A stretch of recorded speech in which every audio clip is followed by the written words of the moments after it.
Hello everyone. आज हम एक बहुत ही संवेदनशील मुद्दे के ऊपर बात करेंगे। पिछले 2 महीने से मैं बहुत ही वुमेन से रिलेटेड जो इश्यूज हैं उनको बहुत क्लोजली वॉच कर रही हूँ और मैं देख रही हूँ कि हमारे समाज में लैंड में जो संवेदनशीलता है वो ख़त्म होती जा रही है और जो लैंड ऑर्डर है वो फेल होता जा क्या रहा है, फेल हो गया है। क्योंकि जब ऐसी घटनाएं घटित हो जाती है ना तो इसका मतलब लैंड ऑर्डर सब फेल हो चुका है, सब जो सिस्टम का डर था वो ख़त्म हो चुका है। कुछ घटनाएं बताती हूँ। आज की जो ये घटना है, सबसे पहले उसका जिक्र करते हैं। निकी यादव एक लड़की है हरियाणा की, जो दिल्ली में रहती थी और उसके पार्टनर ने ही, जो उसका फ्रेंड था, उसने उसके टुकड़े करके फ्रिज में डाल दिया और दूसरे दिन किसी और से शादी भी रचा ली।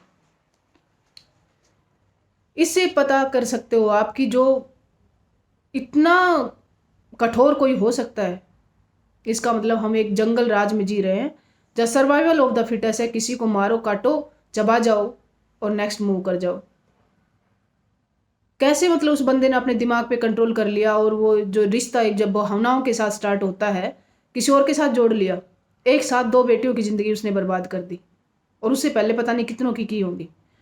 उससे पहले हिसार के आर्यन नगर का हम एक केस देखते हैं। 4 दिसंबर का एक डेड बॉडी गांव में मिलती है। 3 दिन पहले एक लड़की गायब हो जाती है, 13 साल की बच्ची, और एक 28-29 साल के एक लड़के पर उसका आरोप लगाया जाता है। 3 दिन बाद लड़की की डेड बॉडी गांव में ही मिलती है, तालाब में। और गांव वालों के इतना धरना प्रदर्शन करने के बावजूद भी ना किसी को अरेस्ट किया गया और ना किसी पर कोई एफआईआर हुई। सिर्फ सिंपल एक इन्वेस्टिगेशन किया गया, थोड़ी सी जांच पड़ताल की गई, कुछ नहीं हुआ। जल्द प्रशासन बहुत तेज होता है, उसने लड़की के घर वालों को समझा बुझा के जैसे उसका दाह संस्कार करा दिया जल्दी से, कि एविडेंस ही खत्म हो जाए। उसके बाद उत्तम नगर में दिसंबर की ही बात है, 16 साल की बच्ची पर एसिड डाला गया। उसी दौरान दिसंबर जनवरी की बात है, 3 साल की बच्ची भलसवा डेयरी के पास 50 साल के एक आदमी ने उठा ली। 2 दिन बाद उस बच्ची को एक पार्क के पास बेहोशी की हालत में पाया गया। बिल्किस बानो के अपराधियों को छोड़ दिया गया। छावला गैंगरेप के जो आरोपी हैं उनको छोड़ दिया गया। कितना घिनौना रेप केस हुआ था, जो सिर्फ निर्भया कांड के से भी ज़्यादा घिनौना था। एक लड़की को 3 लोग उठाते हैं दिल्ली से, हरियाणा में रेवाड़ी साइड ले जाते हैं, खेतों में ले जाके उसके साथ रेप करते हैं, तेजाब से उसकी आंखों को फोड़ते हैं, उसके प्राइवेट पार्ट्स को काटते हैं। और हाई कोर्ट और लोअर कोर्ट उनको फांसी की सज़ा देता है। सुप्रीम कोर्ट कहता है कि इन्वेस्टिगेशन प्रॉपर नहीं है और उनको रिहा कर देता है। इससे पता चलता है कि क्या सुप्रीम कोर्ट उस पर इन्वेस्टिगेशन की इंक्वायरी करने के लिए सिफारिश नहीं कर सकते थे? क्या एक जांच कमेटी नहीं बिठा सकते थे उस पर? 12 साल तक जिन लोगों को आपने रखा जेल के अंदर उस रेप केस में, वो कौन थे? और जिसकी डेड बॉडी मिली, जिसके साथ ये सब हुआ, वो कौन थे? कौन है वो जो बच के निकल गया? मतलब किसी को भी उठाओ और जेल में डाल दोगे आप और कुछ टाइम बाद उसको रिहा कर दोगे, और जिसके साथ हुआ उसको कोई न्याय नहीं। उसके बाद कुछ डाटा मैं आपको बताती हूँ। श्रद्धा का आपने सुना ही है, 35 टुकड़े करके उसके बॉयफ्रेंड ने फ्रिज में रख दिए। हम कैसे नागरिक पैदा कर रहे हैं? हमारा समाज क्या बेटों को ये शिक्षा दे रहा है? जब बेटियां घर से निकलती हैं तो कहते हैं तेरी माँ ने यही सिखाया है क्या? क्या फिर बच्चों को हम यही सिखा रहे हैं? हमारा समाज जो है, हमारे माँ बाप जो हैं, वो अपने बेटों को यही सिखा रहे हैं? क्यों हम पुरुष को इतना संवेदनशील नहीं बना पाए, देश आज़ाद होने के 75 साल आज़ाद होने के बावजूद भी? क्यों वो आज भी एक लड़की को एक वस्तु के रूप में देखता है? आज भी एक लड़का अपने घर पे ये बताने में शर्म महसूस करता है कि ये मेरी दोस्त है। अगर इंट्रोड्यूस करवाएगा भी तो उसके साथ ऐसा रिलेशन जोड़ेगा कि मैंने धर्म बहन बना ली है, मैंने वो कर ली है।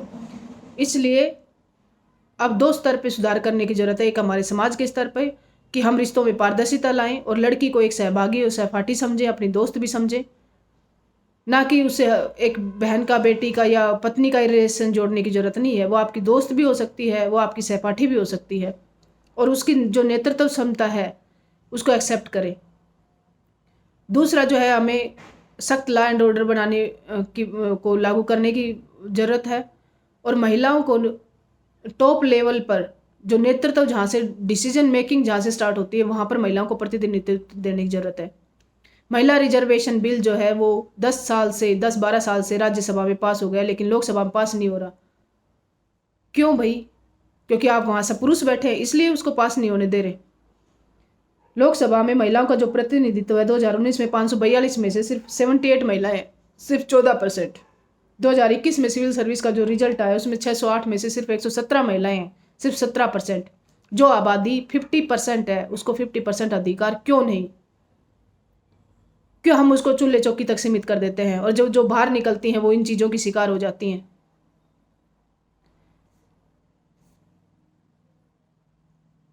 और ये सुधार तब तक नहीं होंगे जब पुरुष वर्ग बाहर निकल कर नहीं आएगा। कोई भी सुधार जो है जब सब समाज एक्सेप्ट नहीं करता तब तक कितने लॉ एंड ऑर्डर बना लो आप, कभी वो सक्सेसफुल नहीं हो सकते।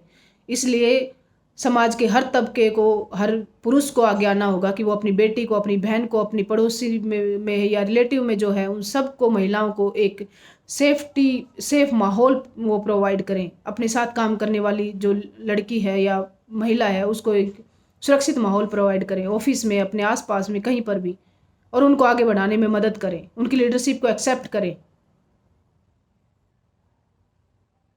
और ऐसे जो रेप होते हैं या फिर इस तरह से महिलाओं के प्रति कोई अपराध करता है या उनको एक अलग दृष्टि से देता है, छोटे मोटे भी उनके साथ ईव टीजिंग का केस भी करता है, तो उसको भी समाज में एक हीन दृष्टि से देखा जाए। जो इस तरह की सोच रखता है, तभी समाज बदलेगा। और मैं एक स्लोगन के साथ इस वीडियो को ख़त्म करना चाहूँगी। जब जेपी आंदोलन हुआ तो उस टाइम ये काफ़ी उठा था ये स्लोगन, और अंबेडकर जी ने भी कहा था कि महिलाएं, देश तो आज़ाद हो जाएगा लेकिन महिलाएं कब आज़ाद होंगी? और महिलाएं आज भी आज़ाद नहीं है। कि औरत के बिना हर बदलाव, औरत के सहभाग के बिना हर बदलाव अधूरा है।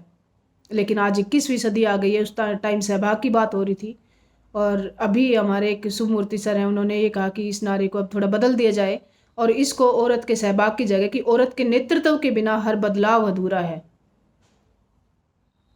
और बेटियों से भी मेरा रिक्वेस्ट है कि जीरो फिगर के चक्कर में, ये फैशन के चक्कर से बाहर निकले और अपने आप को, अपने शरीर को इतना मजबूत बनाए कि कोई आपसे पंगा भी लेना हो तो 10 बार आपसे सोचे कि उसने 35 टुकड़े, वो ही नहीं कर सकता, 35 टुकड़े आप भी कर सकती हो।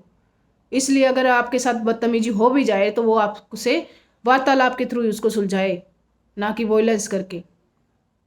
और सबसे ज़्यादा पढ़ाई लिखाई में ध्यान दे, हायर पोस्ट पर पहुँचे और डिसीजन मेकर बने। धन्यवाद।